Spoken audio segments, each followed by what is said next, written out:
कोई पहला मामला तो है नहीं। इससे पहले भी जो है कई ट्रांसफर पोस्टिंग हुए। माफियाओं ने कब्जा कर रखा है राजस्व विभाग को, यही उन्होंने कहा है ना। तो 17 साल से तो राजस्व विभाग भाजपा के ही पास है। यानी मंत्री जी का कहने का मतलब है कि या तो भाजपा ही ने माफियाओं से कब्जा करवा दिया है विभाग को, या ये सक्षम है ही नहीं कि माफियाओं से ये विभाग छुड़ा पाए।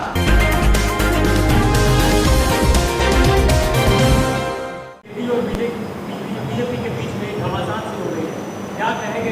पूरे ट्रांसफर पोस्टिंग पे सवाल अब आप तो देख ही रहे, कोई पहला मामला तो है नहीं। इससे पहले भी जो है कई ट्रांसफर पोस्टिंग हुए और इसमें मंत्री जी का हम बयान सुने। मंत्री जी ने बोला कि माफियाओं ने कब्जा कर रखा है राजस्व विभाग को, यही उन्होंने कहा है ना। तो 17 साल से तो राजस्व विभाग भाजपा के ही पास है। यानी मंत्री जी का कहने का मतलब है कि या तो भाजपा ही ने माफियाओं से कब्जा करवा दिया है विभाग को, या ये सक्षम है ही नहीं कि माफियाओं से ये विभाग छुड़ा पाए। ये भ्रष्टाचार तो पूरे सूबे में बढ़ी है और इससे पहले भी तो मदन साहनी जी ने इस्तीफा दिया ही था। उन्होंने भी क्या कहा था कि चारों ओर जो है पूरे बिहार में अफसरशाही छाई हुई। तो अफसरशाही तो है ही,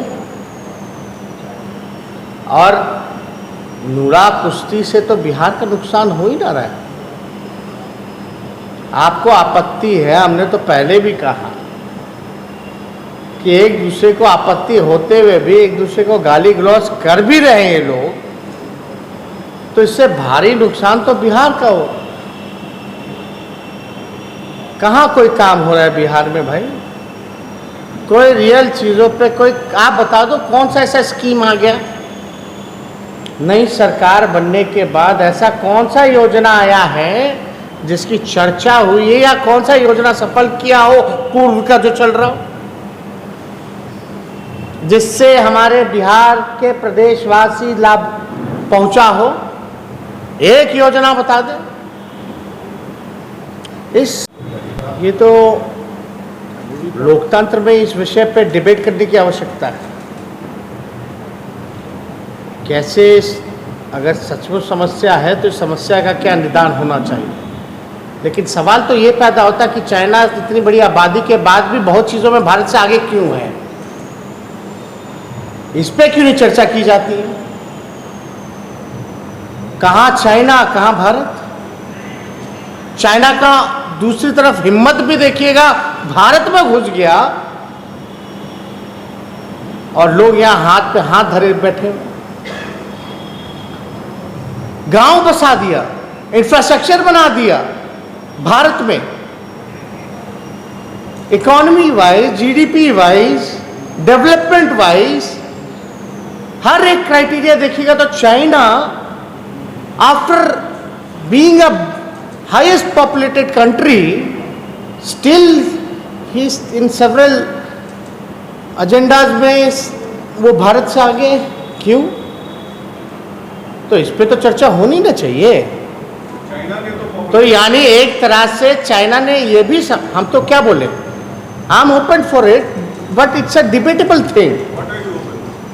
आप जो कह रहे हैं जिस चीज़ को लेकर के, जिससे सवाल पूछा कि पॉपुलेशन जो है बढ़ रहा है, ये खतरनाक है कि नहीं है, तो ये तो डिबेटेबल चीज़ है। देखना पड़ेगा वाकई में खतरा है कि नहीं है।